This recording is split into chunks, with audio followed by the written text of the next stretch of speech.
Today in this video you are going to learn Euclidean, Manhattan and Minkowski distances. Let's get started. Let's assume we have two-dimensional space and we have 2 points. By the way, we can extend this idea to higher dimensional space as well. For simplicity, we will consider 2D example. Suppose I have 2 points x1, y1 and x2, y2. So the distance between them is suppose d. Then here to find d, we can use Pythagoras theorem.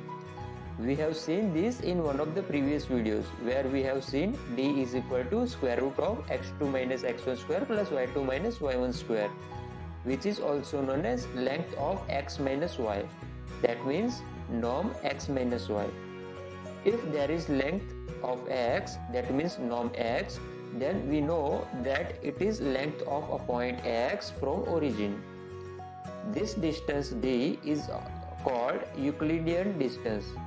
It is also known as L2 norm, that means norm x minus y with subscript 2. Now let's see what is Manhattan distance. Manhattan distance. Let's write the formula. Mod of x2 minus x1 plus mod of y2 minus y1. I remember the formula like this.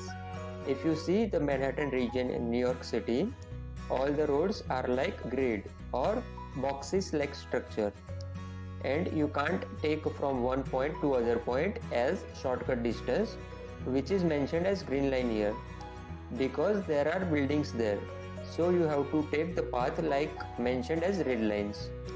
Here we are finding distance between x2 minus x1 and we are taking absolute value because distance can't be negative, right? Similarly, we are taking mod of y2 minus y1 and we will add them.